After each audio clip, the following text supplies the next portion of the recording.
Amis internautes, bonjour. J'ai aujourd'hui le plaisir de vous présenter un nouveau livre, Franc CFA, Éco et souveraineté monétaire, enjeux et réalité. C'est paru aux éditions Ney Seda et c'est un livre qui a été écrit par Kwasi Kwame, qui est ingénieur, statisticien et économiste.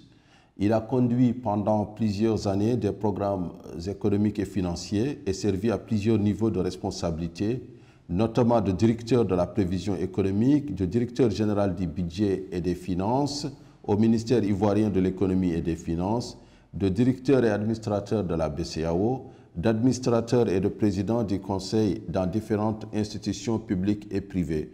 Monsieur Kwame, bonjour. Bonjour, Monsieur Adamawad. Voilà, bonjour. Donc, je rappelle que vous êtes ingénieur et statisticien économiste, ex-directeur général du budget et des finances, ex-directeur et ex-administrateur à la BCAO, président du conseil d'administration de UBA Côte d'Ivoire et aussi professeur à l'Université internationale de Grand Bassam. Vous avez écrit donc un livre sur le franc CFA, l'éco et la souveraineté monétaire. D'abord, monsieur Kwasi, qu'est-ce qui vous a poussé à écrire ce livre? Merci de cette opportunité que vous me donnez de parler du livre et de parler de ce sujet important qu'est le franc CFA. Vous savez, la monnaie est un élément essentiel dans l'économie d'un pays. Et aujourd'hui, le débat sur la question de la monnaie, notamment du franc CFA, et de l'éco pour ce qui concerne notre région ouest africaine est un débat qui est vraiment qui est dans le public, dans l'opinion publique, dans le peuple. Il est bon que les personnes qui pensent qu'elles peuvent partager certaines réflexions sur ce sujet puissent les faire connaître, puissent les partager. Et donc, c'est dans ce sens que j'ai écrit ce livre pour partager peut-être certains aspects de ce sujet que les gens peut-être ignorent un peu, quelque peu, ou bien auxquels les uns et les autres ne font pas attention pour attirer l'attention de nos concitoyens sur certains aspects de cette question du CFA et de l'éco. Voilà ce qui m'a motivé vraiment Voilà.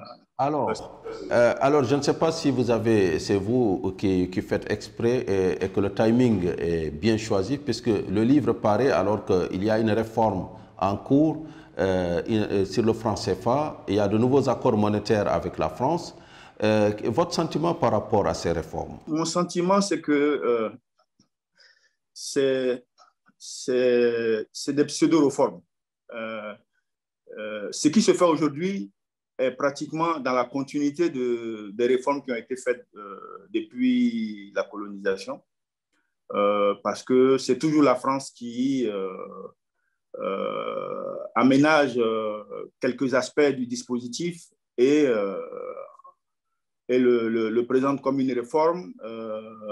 Ensuite, quelque temps après, on fait des aménagements. On ne se donne pas le temps d'associer ces élites à la réflexion, de dégager vraiment les enjeux réels pour nos pays, et avec ces réflexions que les autorités de la zone maintenant puissent prendre des décisions sur l'avenir de nos pays en matière monétaire. Alors, monsieur Kwame, quand vous dites que c'est la France qui mène ces réformes, est-ce à dire que de notre côté, c'est-à-dire du côté des autorités de l'Union économique et monétaire ouest-africaine, il n'y a pas eu un travail préalable, un travail technique et qui a abouti finalement à la signature entre Emmanuel Macron et Alassane Ouattara en décembre 2019 à Abidjan? Non, il y a certainement eu un travail. Je pense que la Banque centrale a travaillé avec le Trésor. Voilà ce qui s'est passé, c'est que la Banque centrale a travaillé avec le Trésor français. Mais les États, la question monétaire, c'est une question de souveraineté. Et la monnaie est un instrument de souveraineté des peuples. Donc, il faut que les États, parce qu'il s'agit de changements majeurs dans nos États. Donc, il faut que les États et leurs peuples puissent participer à ce débat. Vous voyez, en France, aujourd'hui, puisque la question monétaire, il n'y a pas que les pays de la zone franc qui sont... Aujourd'hui, tous les États du monde entier sont préoccupés par la question monétaire parce qu'il y a de nouveaux enjeux qui sont là avec la monnaie numérique et les différents pays sont en train de réfléchir sur l'avenir de la gestion monétaire, sur l'avenir de la question monétaire, que ce soit en Chine, que ce soit en Europe, que ce soit aux États-Unis. Ils associent leurs élites, ils associent leurs citoyens à ces réflexions-là. Donc, il n'y a pas de raison que, en ce qui concerne le franc CFA, que ce débat assez large ne se fasse pas. C'est aux autorités de l'organiser. Ailleurs, ce sont les autorités qui l'organisent. Donc, c'est aux autorités de l'organiser. Et ça, ce partage-là n'est pas fait. Et également, même les institutions comme les parlements des États ne sont pas associés jusqu'à présent. Alors qu'en France, le Parlement, le Sénat, l'Assemblée nationale et le Sénat ont débattu de ces questions en leur sein. D'accord. Donc en fait, c'est le modus operandi qui ne vous convient pas. Mais dans le fond, et vu les critiques très nombreuses contre le franc CFA, est-ce que ces réformes ne constituent pas une avancée majeure quand même? Puisque d'une part, il y a des mécanismes qui ont été abrogés ou retirés, comme par exemple le dépôt des réserves, d'une partie des réserves, de 50% des réserves auprès de la Banque de France. Je pense quand même que là, il s'agit d'une avancée majeure. Bon, parler de réformes majeures, c'est vraiment... Moi, je ne suis pas de cet avis parce que il y a un certain nombre de choses qui apparaissaient comme des anomalies. À mon sens, il y a dans le système du franc CFA, il y avait un certain nombre d'anomalies. Et quand on corrige une anomalie, ce n'est pas une réforme majeure. C'est quelque chose qui ne devrait pas être que l'on corrige. En l'espèce, le franc CFA, le système du franc CFA repose sur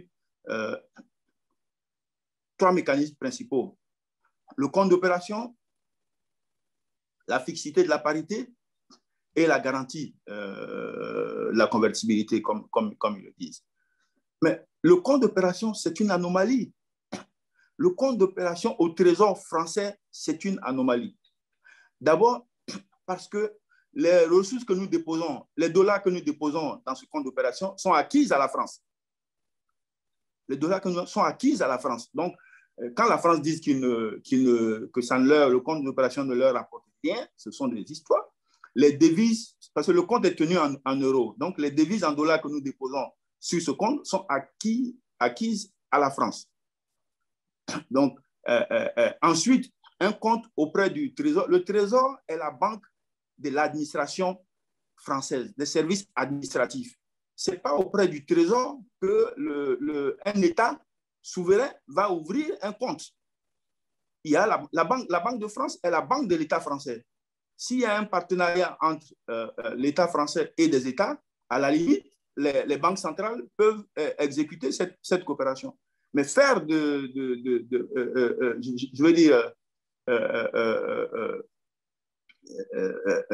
créer un compte d'opération auprès du Trésor français, c'est ramener les États au niveau d'une administration française. Et ça, c'est une anomalie pour moi.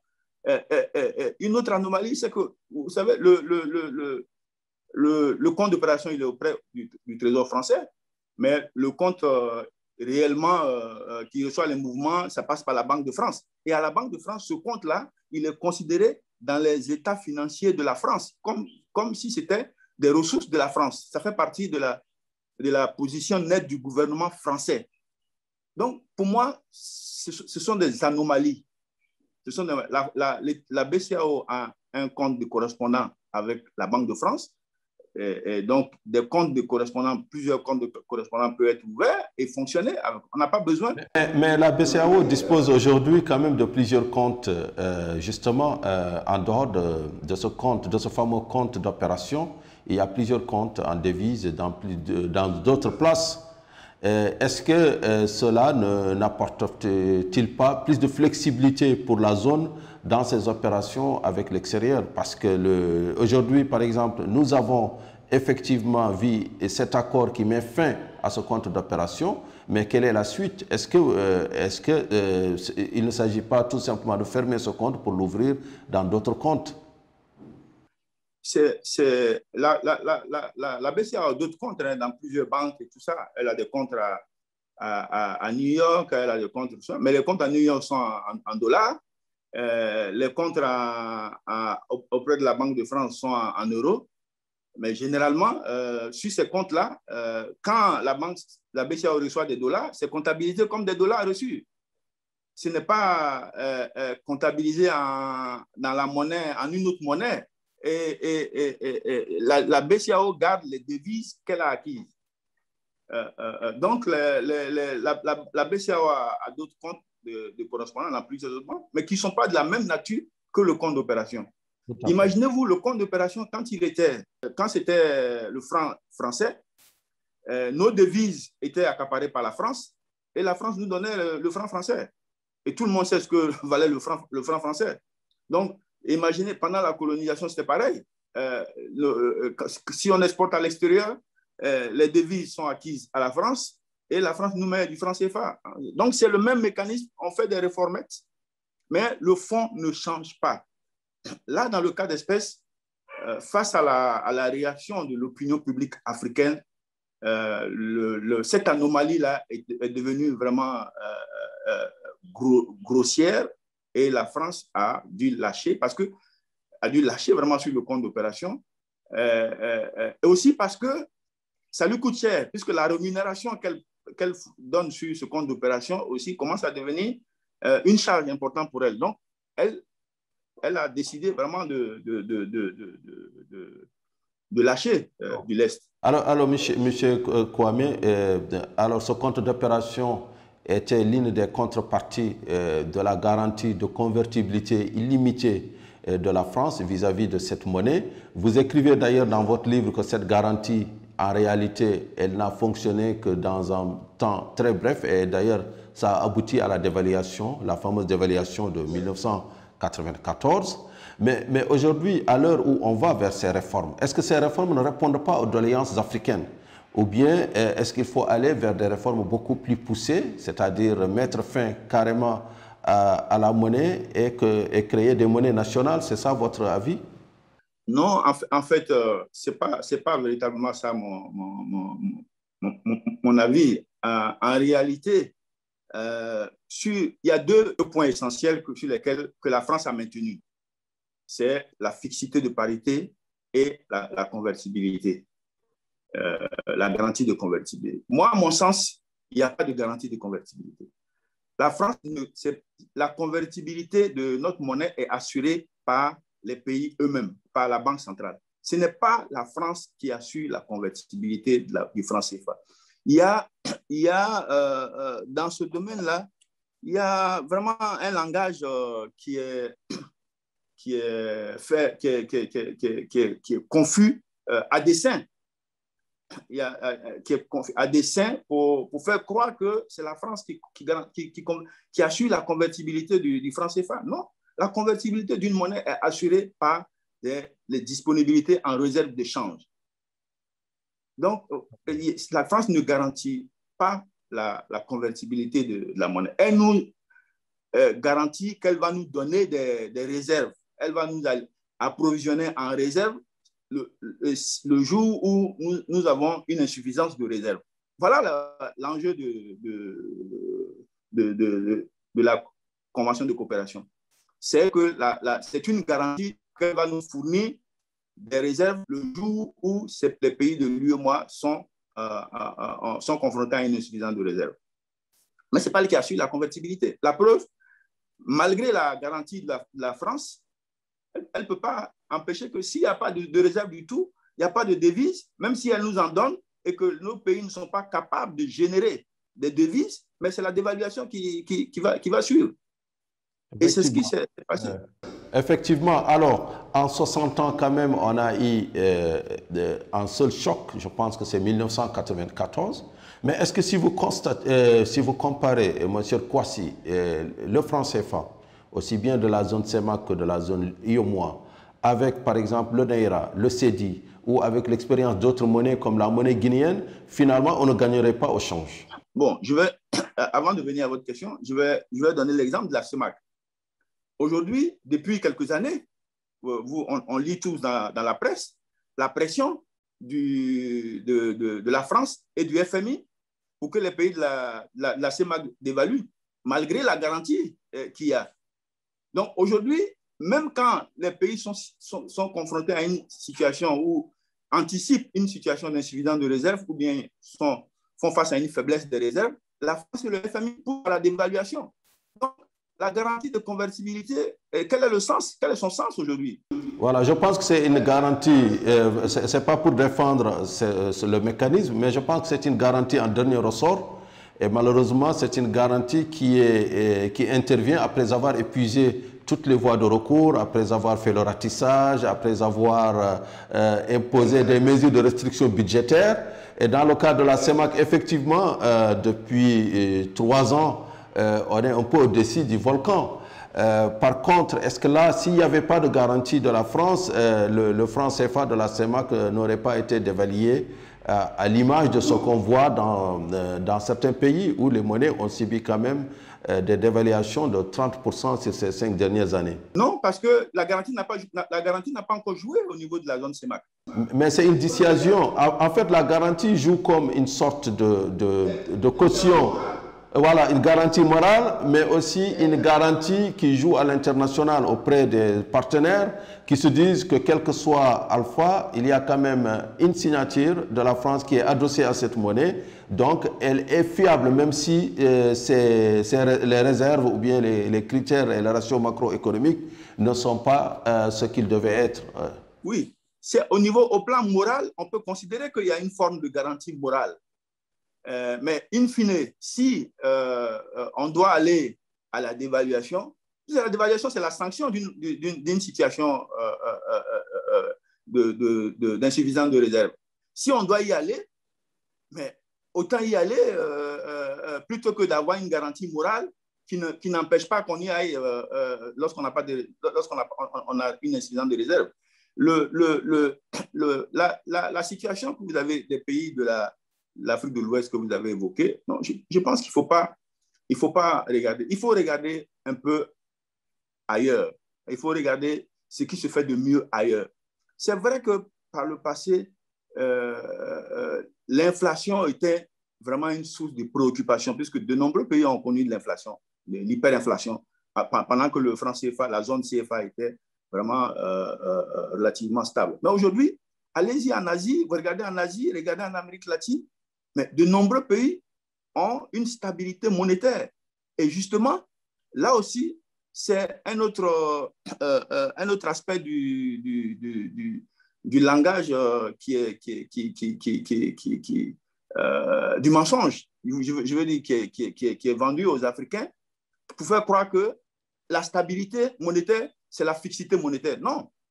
Non. La stabilité monétaire, oui, les pays africains, les pays de la zone franc sont habitués à la stabilité monétaire. Ils tiennent à la stabilité monétaire. Mais allez-y voir, en Asie, le Cambodge, le Vietnam et tous ces pays-là ont des taux d'inflation de moins de 3%.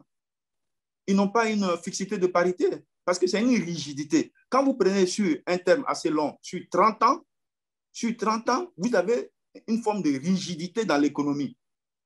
Et ce n'est pas étonnant que les pays asiatiques, les pays d'Amérique latine se développent beaucoup plus que nous parce que vous avez une rigidité dans l'économie. Ça ne veut pas dire qu'on n'est pas pour la stabilité, mais la stabilité, ce que la France nous fait croire, c'est que la stabilité égale fixité de parité. Ça, c'est un mensonge.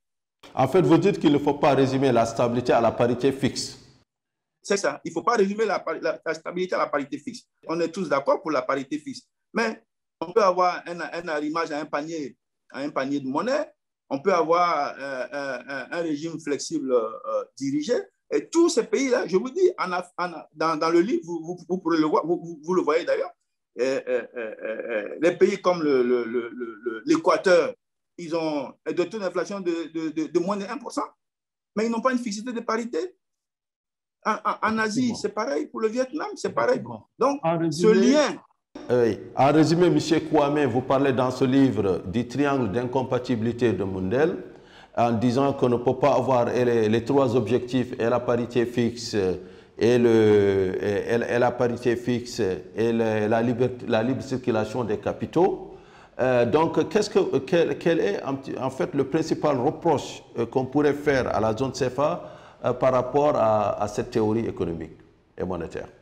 Oui, c'est comme vous le dites, Mundell dit bien, le triangle des incompatibilités de Mundell dit que vous ne pouvez pas avoir à la fois une fixité de parité, une liberté de transfert des capitaux et en même temps avoir votre politique monétaire axée sur des objectifs nationaux. Donc, nous, dans le cas d'espèce, on a une fixité de parité, on a une liberté de transfert des capitaux. Donc, ça veut dire que notre politique monétaire n'est pas centrée sur l'atteinte d'objectifs nationaux. C'est essentiellement porté sur la défense de la fixité de la parité, sur la défense des réserves de change. Et c'est ça qu'il faut dire. Et donc, il faut qu'on fasse un choix. Voulons-nous une politique monétaire qui soit véritablement portée sur la réalisation d'objectifs nationaux de croissance, de création d'emplois, en maintenant la stabilité monétaire? C'est cela que, dans ces conditions-là, la liberté de transfert des capitaux, ça ne doit pas être pratiquement... on ne doit pas avoir cette liberté de transfert des capitaux. On doit avoir des transferts des capitaux qui soient justifiés pour l'économie, parce qu'il y a des opérateurs économiques qui ont besoin de faire leurs opérations pour faire tourner l'économie. Ça on le conçoit. Mais... alors, est-ce que réellement, M. Kwasi Kwame, vous êtes un ancien de la BCEAO, est-ce que réellement aujourd'hui on peut dire qu'il y a une liberté intégrale de circulation ou de transfert des capitaux dans la zone IOMOA? Oui, la preuve, aujourd'hui, quand vous parlez à beaucoup d'opérateurs économiques, ils vous diront, certainement même des citoyens, les difficultés qu'il y a à faire des transferts à l'extérieur et tout ça, parce qu'il faut que les transferts, la liberté les transferts à l'extérieur soient justifiés et soient dûment causés. Donc, il faut le dire clairement. Il ne faut pas dire en même temps qu'on a une convertibilité de la monnaie, on a une liberté de transfert des capitaux. Il faut vraiment... Peut-être aussi, M. Kwame, c'est pour les autorités un gage d'attractivité pour leur pays vis-à-vis des partenaires à l'extérieur, parce que connaître qu'une zone elle est stable du point de vue risque de change et en plus qu'elle permet le libre transfert des capitaux, c'est quand même un supplément normalement d'attractivité pour l'environnement des affaires. Oui, mais quand vous l'annoncez, mais il faut pas l'annoncer. Si vous l'annoncez et que, en réalité, dans les faits, les opérateurs ne peuvent pas le faire, c'est encore plus dommageable pour l'environnement. Dans le fait, c'est une libre circulation ou un libre transfert qui est adossé quand même aux justifications légales et selon les lois bancaires, selon les lois contre le blanchiment. Effectivement, il faudrait que ça soit motivé. Monsieur Kwame, c'est vrai que vous parlez de l'Équateur, du Vietnam. Dans notre zone africaine, dans notre zone même ouest africaine, on voit quand même qu'il y a plusieurs expériences de création de monnaie nationale.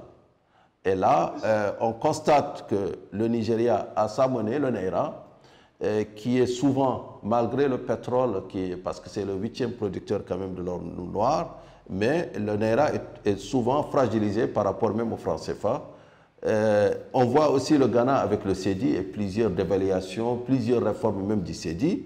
Finalement, est-ce que le franc CFA n'est pas la meilleure monnaie dans le meilleur des mondes possibles et dans la meilleure des Afriques de l'Ouest pour le moment possible? Oui, c'est-à-dire que le Ghana, le Nigeria et tout ça ne sont pas de bons exemples. Il ne faut pas se baser sur les mauvais exemples pour se conforter dans sa position. Il faut chercher à faire mieux. Et nous pouvons faire mieux que ce que nous faisons. Mais regardez certains pays, regardez un peu la Mauritanie. La Mauritanie a un taux d'inflation qui est proche des nôtres. Ils ont leur monnaie, mais ils n'ont pas de taux d'inflation à 2 chiffres. Hein. La Mauritanie a des taux d'inflation de 3 à 5%.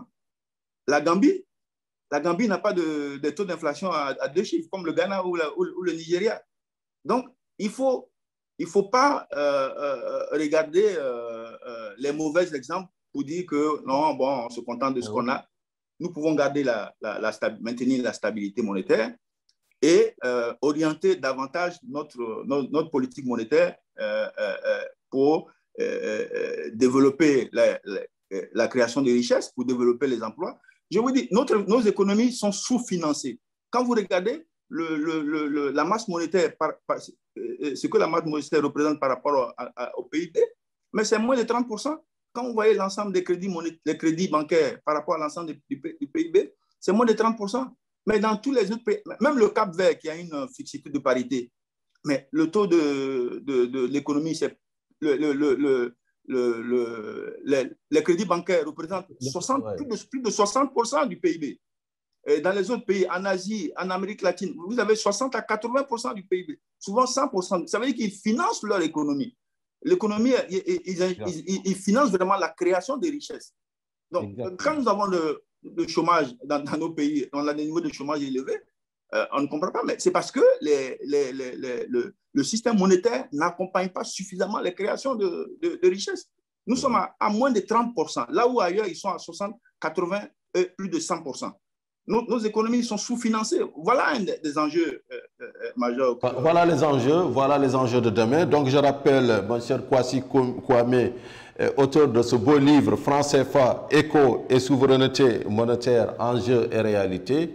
Donc, M. Kwasi, j'ai l'impression en vous lisant que vous minorez les politiques économiques, vous minorez la gouvernance, puisque quand vous parlez du financement de l'économie, c'est-à-dire de l'encours des financements bancaires rapportés au PIB, il me semble qu'il y a d'autres facteurs monétaires qui devraient entrer en jeu dans l'analyse. Oui, d'une façon générale, il y a la gouvernance globale qui est importante, parce que la monnaie ne peut pas tout faire si la gouvernance globale elle-même n'est pas dans la bonne direction. Donc, que ce soit incluant la gouvernance politique. Il y a aussi d'autres questions. Et là, vraiment, il faut qu'on aide ailleurs, dans ces pays-là, vous voyez, en Asie, en Amérique latine, la démocratie vraiment est plus forte. La gouvernance est considérablement améliorée. La gouvernance de ces pays-là s'est considérablement améliorée. Et donc, la monnaie, en ce moment-là, aussi joue son rôle, vraiment de façon active, de façon plus active. Et c'est de cette façon-là que nous pouvons créer des richesses. Je donne un exemple, un autre sujet, de l'or. Mais on n'a pas encore réalisé que l'or, c'est de l'argent. L'or, pour une banque centrale, c'est comme si elle avait une devise. Vous prenez un pays comme les Philippines. Les Philippines produisent à peu près autant par an, autant d'or que la zone UEMOA. Aujourd'hui, les Philippines, ils sont à plus de 200 tonnes. La Banque centrale a plus de 200 tonnes d'or. Nous sommes à 36 tonnes. Mais ce qui pourrait constituer une forme de devise qui sont sur notre sol, on laisse d'autres opérateurs venir les exploiter pour aller, et après on va demander à d'autres pays de nous donner des devises. Il y a un paradoxe, il y a quelque chose qui est difficile à comprendre. Il y a paradoxal, en effet, paradoxal. D'ailleurs, ça me permet de revenir un peu à la charge pour vous dire que, est-ce que finalement, ce ne sont pas nos politiques économiques, la convergence de nos politiques économiques qui sont défaillantes, c'est-à-dire est-ce que ce n'est pas finalement la commission de l'UEMOA qui devait coordonner cette convergence qui, ces dernières années, a pris du retard par rapport, par exemple, à la BCEAO? Oui, la question de convergence, vous savez, c'est une mauvaise solution à un problème réel.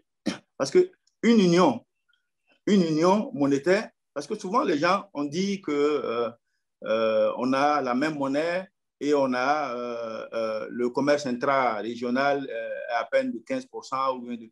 Mais ce n'est pas la monnaie qui fait l'intégration. Une monnaie commune est au service d'économies intégrées. Elle n'est pas au service de l'intégration d'économies. Elle est au service d'économies qui sont intégrées. Donc, c'est pas, et dans le cas d'espèce, dans une union monétaire, il y a un certain nombre de choses qui sont importantes. Il faut qu'il y ait les facteurs de... Il faudrait que les facteurs de production puissent se déplacer librement. Il y a cette mobilité des transferts des facteurs de production qui est importante. Et il y a aussi des institutions fédérales qui sont importantes. Mais si on n'a pas ces institutions fédérales, à défaut de ces institutions fédérales, l'Union européenne a trouvé ses mécanismes de convergence et tout ça. Mais ces mécanismes de convergence ne sont pas la solution. Un exemple, sur la convergence au niveau des taux d'inflation. La Guinée-Bissau, avant de rentrer dans l'Union monétaire, elle avait des taux d'inflation très élevés. Mais dès qu'elle est rentrée dans l'Union, si on exigeait de la Guinée-Bissau d'avoir des taux d'inflation qui sont proches de ceux des pays membres avant d'y entrer, mais elle aurait attendu encore longtemps. Mais dès qu'elle est rentrée, au bout d'une année, mais son taux d'inflation c'est pratiquement aligné sur celui des autres. Donc, cette question de convergence, pour moi, c'est une fausse solution à ce problème-là. Parce que même en Europe, il y a aujourd'hui, bien qu'il soit ce mécanisme ici, il y a des économies qui divergent.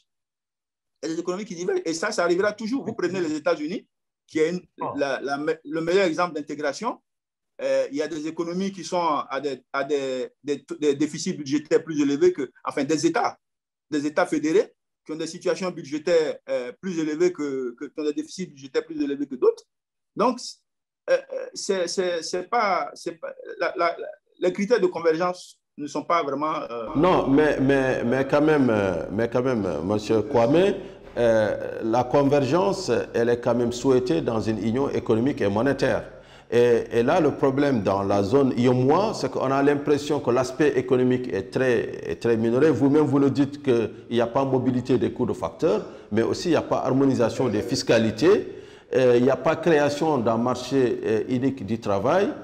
Donc, il y a un certain nombre d'obstacles. Il y a aussi toutes les barrières tarifaires et non tarifaires qui existent. Donc, ce qui fait que même si vous avez une monnaie qui est performante, en tout cas du point de vue macroéconomique, vous ne pouvez pas en tirer tous les bénéfices parce que du point de vue économique, du point de vue des politiques économiques, donc il n'y a pas cette mobilité. Mais justement, c'est ce que je dis, que les critères de convergence ne sont pas la solution aux problèmes que vous relevez, les obstacles, l'absence de marché unique de travail, la mobilité des capitaux, des facteurs de production, et puis un instrument fédéral, c'est-à-dire un trésor. On devrait avoir un trésor UEMOA. Vraiment, on devrait avoir un trésor UEMOA qui collecte des ressources, qui peut faire des transferts, vraiment une vraie institution fédérale qui puisse faire de vrais transferts, de vrais investissements au profit des autres États. Parce que les instruments fédéraux manquent, ne sont pas encore... On a créé la commission de l'UEMOA, mais on n'est pas encore à ce stade d'avoir des instruments fédéraux, d'éliminer toutes ces barrières au niveau du marché du travail, au niveau même de... Alors, M. Kwame, donc pour finir avec ce sujet du franc CFA, donc il faut aller plus en créant des instruments fédéraux, par exemple un trésor pour les États de l'UEMOA, un ministère des Finances, c'est-à-dire finalement, pratiquement aller vers un gouvernement, un État fédéral. Mais bien sûr, c'est ce qu'il faut. Si on a décidé d'avoir un destin commun et d'avoir une monnaie commune, je suis désolé, mais c'est vers ça qu'il faut y aller. Il faut. Bon, là, tout à l'heure, on a parlé de la gouvernance globale, mais justement, il faut voir que, justement, dans les 2 autres livres que je suis en train que je vais publier bientôt, j'aborde cette question. Il faut qu'on se dise qu'on est dans une union monétaire. Le pouvoir, on doit avoir des pouvoirs, un partage de pouvoir à un niveau fédéral, au niveau des États et au niveau des régions. Les pays qui sont des réussites, les grands pays développés qui marchent bien, vous prenez l'Allemagne, vous prenez les États-Unis, vous prenez la Suisse, mais c'est des exemples de partage de pouvoir entre un niveau fédéral et un niveau des États ou des régions et un niveau au niveau municipal. Donc, il faut qu'on y aille, qu'on ait véritablement au niveau régional des institutions fédérales, même si on ne peut pas les créer toutes, qu'on aille pas à pas. Mais bon, c'est ce que les chefs d'État ont essayé de faire avec la commission de l'UEMOA. Bon, mais il faut qu'il y ait de vrais instruments, un vrai trésor au niveau de la zone qui finance vraiment des opérations, un vrai ministre des Finances de la zone UEMOA qui mène des opérations différentes de celles des États et un certain nombre d'institutions fédérales. Il faut qu'on y aille progressivement. Effectivement, donc un certain nombre d'institutions fédérales, comme vous le dites bien, et hâte de lire votre prochain livre. Alors, quid de l'éco, cette monnaie de la CEDEAO qui était annoncée pour 2020, repoussée peut-être à cause du coronavirus? Est-ce que vous êtes un éco-optimiste, M. Kwame? Oui, je suis un éco-optimiste. Nous sommes obligés d'y aller. Mais il faut voir que la démarche de la France visait à casser le dynamisme de la création de l'éco au niveau de la zone CEDEAO, parce que, je reviens un peu là-dessus, comme on l'avait dit au niveau de la démarche, pour changer la dénomination de la monnaie au niveau de l'UEMOA, c'est le Conseil des ministres qui le décide. C'est une décision du Conseil des ministres.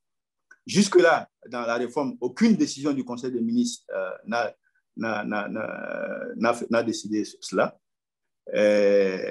Ça, c'est l'article 19 du traité qui le dit. Donc, et même, donc, quand les chefs d'État, le président Macron et Ouattara annonçaient que la monnaie éco serait mise en place en juin 2020, alors qu'il n'y a nulle part, on avait matérialisé ce changement de domination, c'était pour casser la dynamique de l'éco. Moi, je suis partant pour l'éco.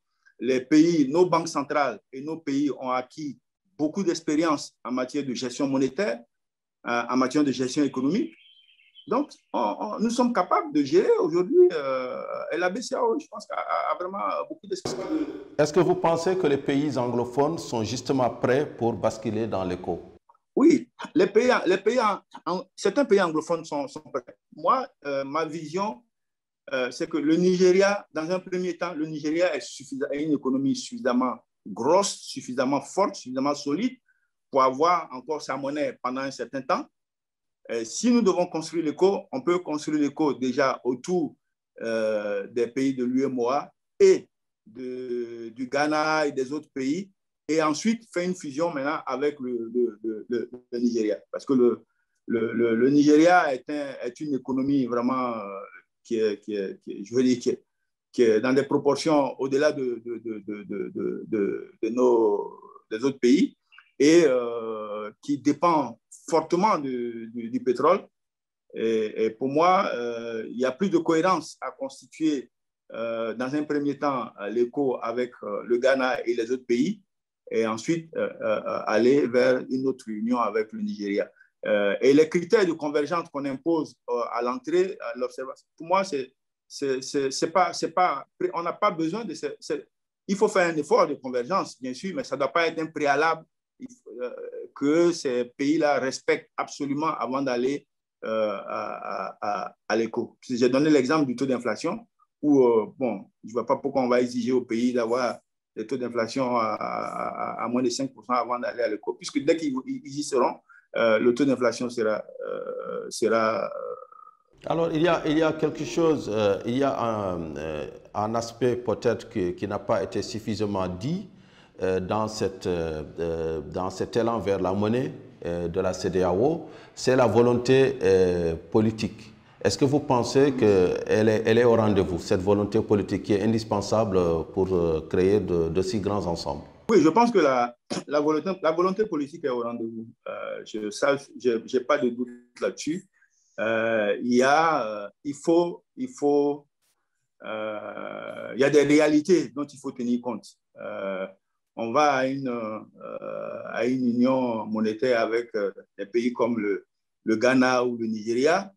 Je veux dire, c'est normal que ces pays-là expriment une forte présence dans le nouvel ensemble qui va se faire, comme ça a été le cas dans l'Union européenne avec l'Allemagne. Donc, ça, c'est des réalités qu'il faut prendre en compte. Mais si on veut une union monétaire dans laquelle on a le mécanisme qu'on a au niveau de l'UEMOA et qu'on transpose au niveau de la zone de ECO, ça ne marchera pas. Exactement. Donc, pour vous, il faut faire abstraction un petit peu des critères de convergence et basculer. Et par la suite, il y aura une sorte d'autorégulation qui va intervenir.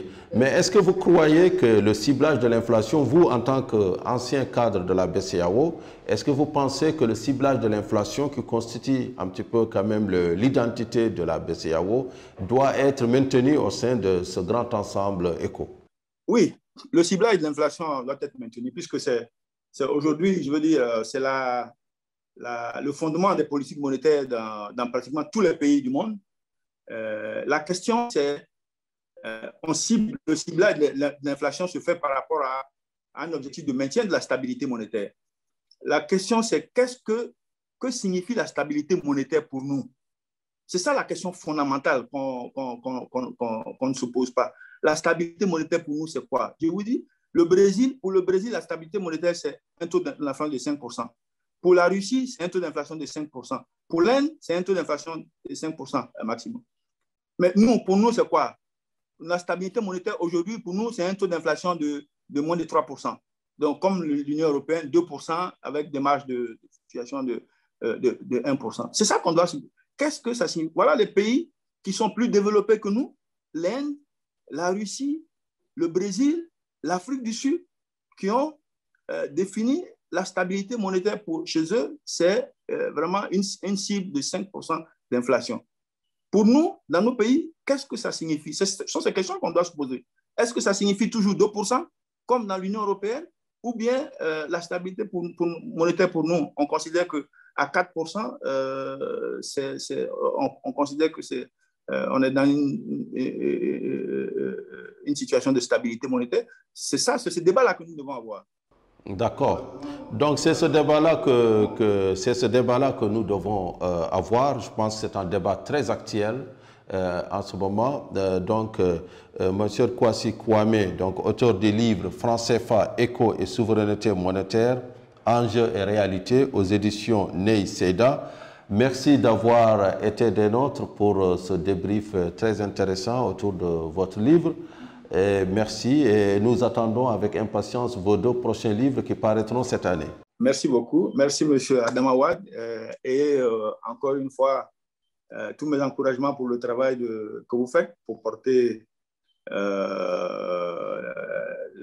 l'information, aussi bien économique, politique, tout ça à l'attention des citoyens africains, des peuples africains, pour leur permettre de susciter les débats et les discussions autour des enjeux et des défis du continent. Merci à vous et salut.